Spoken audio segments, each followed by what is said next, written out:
नमस्कार दोस्तों, आपका स्वागत है। बहुत समय पहले की बात है। भगवान श्री कृष्ण के एक प्रिय मित्र द्वारका उनसे मिलने आए। श्री कृष्ण ने उनका प्रेम पूर्वक स्वागत किया और मुस्कुराकर पूछा, हे सखा, बताओ किस उद्देश्य से आए हो? मित्र ने उत्तर दिया, हे केशव, आप तो सर्वज्ञ हैं, सब जानते हैं। फिर भी आज मैं यह जानने आया हूँ कि मनुष्य को घर के आसपास कौन से वृक्ष लगाने चाहिए और किन से बचना चाहिए। कौन से पेड़ सुख और समृद्धि लाते हैं और कौन से दुख और दरिद्रता। भगवान श्री कृष्ण ने मुस्कुराकर कहा, हे सखा, तुम्हारा प्रश्न अत्यंत उत्तम और सबके कल्याण से जुड़ा हुआ है। वृक्ष इस धरती के जीवन हैं। वे हमें प्राणवायु देते हैं, वातावरण को शुद्ध रखते हैं और जीवन को आधार प्रदान करते हैं। जब कोई व्यक्ति अपने घर के पास सही वृक्ष लगाता है तो वह अपने जीवन में सौंदर्य, सकारात्मकता और सुख का संचार करता है। शुभ वृक्ष घर में शांति, समृद्धि और स्वास्थ्य लाते हैं। वे देवताओं के समान रक्षक बन जाते हैं।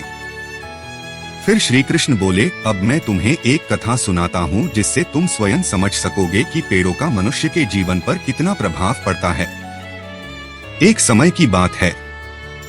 मध्य देश में एक सुंदर नगर था। वहां धनेश्वर नाम का एक व्यापारी अपनी पत्नी सुमति के साथ रहता था। दोनों ईश्वर भक्त, दानी और सुखी थे। घर में धन, भोजन और प्रसन्नता की कोई कमी नहीं थी। एक दिन सुमति ने सोचा कि आंगन को सुंदर बनाना चाहिए। उसने कई पेड़ पौधे लगाए, लेकिन यह नहीं सोचा कि कौन से पेड़ शुभ हैं और कौन से नहीं। उसने अपनी इच्छा से कुछ भी लगा दिया। दुर्भाग्य से अधिकांश वृक्ष वास्तु के अनुसार अशुभ थे। कुछ ही महीनों में घर का माहौल बदलने लगा। पहले व्यापार में घाटा हुआ, फिर झगड़े बढ़े और धीरे धीरे पूरा घर दुख और गरीबी में डूब गया। धनेश्वर और सुमति नहीं समझ पा रहे थे कि यह सब क्यों हो रहा है। एक दिन जब वे बहुत परेशान थे, तभी एक तेजस्वी साधु उनके दरवाजे पर आए। धनेश्वर ने श्रद्धा से उनका स्वागत किया, पर घर में अन्न का एक दाना भी नहीं था। फिर भी वह बोला, हे महात्मा, आप मेरे अतिथि हैं। मैं आपकी सेवा अवश्य करूंगा। वह गांव गया, उधार लेकर अन्न लाया और पत्नी से कहा, हे प्रिय साधु महाराज के लिए प्रेम पूर्वक भोजन बनाओ। सुमति ने भोजन बनाया और साधु ने संतोष पूर्वक प्रसाद स्वीकार किया। भोजन के बाद साधु बोले, वत्स, मैं तुम्हारी भक्ति से बहुत प्रसन्न हूँ। जो भी मांगो मैं पूर्ण करूंगा। धनेश्वर बोला, हे प्रभु, मैं हमेशा सत्य और भक्ति के मार्ग पर चला, फिर भी मेरा घर दुखी क्यों है? कृपा करके कारण बताइए। साधु शांत स्वर में बोले, वत्स, तुम्हारा हृदय पवित्र है, पर तुम्हारे घर के पास जो वृक्ष हैं, वही तुम्हारे दुर्भाग्य का कारण है। तुम्हारी पत्नी ने अज्ञानवश कुछ ऐसे वृक्ष लगाए हैं जो अशुभ हैं। उन्हीं के कारण लक्ष्मी तुमसे रुष्ट हुई हैं। पहले इन्हें हटा दो और उनकी जगह शुभ वृक्ष लगाओ। धनेश्वर ने विनम्रता से कहा, हे महात्मा, कृपा करके बताइए कौन से वृक्ष शुभ हैं और कौन से नहीं। साधु बोले, सुनो वत्स, एक पीपल का वृक्ष, यह स्वयं भगवान विष्णु का रूप है। इसे जलाशय या मंदिर के पास लगाना चाहिए। इसकी पूजा करने से पितृदोष दूर होता है, पाप नष्ट होते हैं और लक्ष्मी की कृपा मिलती है। परंतु घर के ठीक सामने पीपल लगाना उचित नहीं है। 2 आंवले का वृक्ष, यह अमृत फल है और विष्णु प्रिय है। इसके सेवन या पूजा से आयु बढ़ती है, रोग मिटते हैं और घर में सौभाग्य आता है। आंवले के पास देवी लक्ष्मी निवास करती हैं। 3 अशोक का वृक्ष, इसके नाम में ही शोक का नाश छिपा है। यह घर में प्रसन्नता, सौंदर्य और शांति लाता है। माता सीता ने इसे आशीर्वाद दिया था कि जहाँ भी अशोक होगा वहाँ सौभाग्य रहेगा। 4 पाकड़ का वृक्ष, यह महायज्ञ के समान पुण्य देने वाला वृक्ष है। इसकी छाया में देवता निवास करते हैं। घर में स्थिरता और सम्मान लाता है। 5 नीम का वृक्ष, यह सूर्यदेव को प्रिय है और आरोग्य देने वाला है। इसकी हवा और पत्तियां वातावरण को शुद्ध करती हैं। नीम के पास तुलसी लगाने से वह स्थान देवालय के समान बन जाता है। 6 जामुन का वृक्ष, यह सौभाग्य और संतान सुख का प्रतीक है। इसके पास रहने से घर में कन्या जन्म लेती है और कुल में वृद्धि होती है।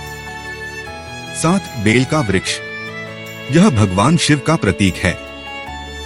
इसके 3 पत्ते ब्रह्मा, विष्णु और महेश के स्वरूप हैं।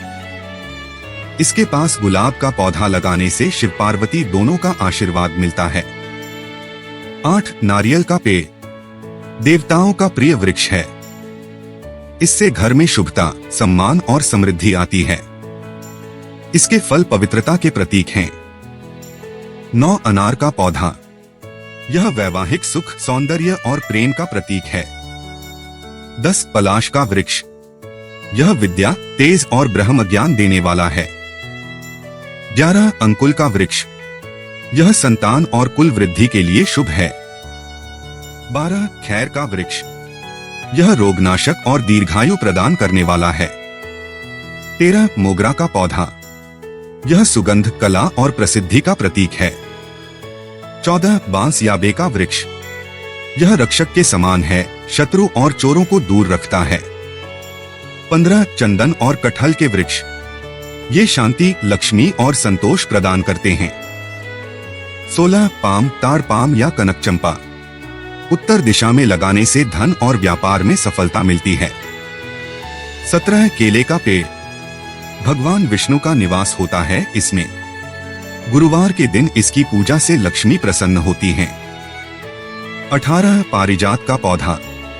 यह समुद्र मंथन से उत्पन्न हुआ और लक्ष्मी से जुड़ा है। इसे लगाने से सौभाग्य और शांति मिलती है। फिर साधु बोले, अब सुनो कौन से वृक्ष अशुभ हैं। अशुभ वृक्ष ताड़, खजूर और पाम संतान नाशक हैं। बहेड़ा, इसमें प्रेत वास करते हैं। बबूल विवाद और कलह बढ़ाता है। बेर नकारात्मक ऊर्जा लाता है। पपीता, इससे धन और स्वास्थ्य का नाश होता है। मृत वृक्ष, घर पर उसकी छाया पड़ना विनाश का संकेत है। पीपल का वृक्ष यदि घर की पूर्व दिशा में हो तो निर्धनता लाता है और बरगद का वृक्ष पश्चिम दिशा में हो तो शोक बढ़ाता है। तुलसी का पौधा सदैव पूर्व या उत्तर दिशा में ही लगाना चाहिए, दक्षिण में नहीं। साधु ने कहा, वत्स, यह सब नियम यदि तुम अपनाओगे तो तुम्हारे जीवन में सुख और लक्ष्मी लौट आएंगी। धनेश्वर ने आभार पूर्वक कहा, हे महात्मा, आपने मेरा जीवन बदल दिया। साधु ने आशीर्वाद दिया, वत्स, अब तुम्हारे घर में समृद्धि लौटेगी, और वे वहां से अंतर्ध्यान हो गए। धनेश्वर और सुमति ने श्रद्धा से प्रणाम किया और सभी अशुभ वृक्ष हटा दिए। कुछ ही समय में उनके घर में धन, अन्न और सुख लौट आया। भगवान श्री कृष्ण ने मुस्कुराते हुए अपने सखा से कहा, हे मित्र, जो व्यक्ति शुभ वृक्ष लगाता है और अशुभ से बचता है, उसके घर में सदा लक्ष्मी का वास रहता है। तो दोस्तों, इस कथा से हमें यह शिक्षा मिलती है कि घर के आसपास शुभ वृक्ष लगाना न केवल सुंदरता बढ़ाता है बल्कि भगवान की कृपा, सुख और समृद्धि भी लाता है। यदि आपको यह कथा अच्छी लगी हो तो जय श्री कृष्ण अवश्य लिखें।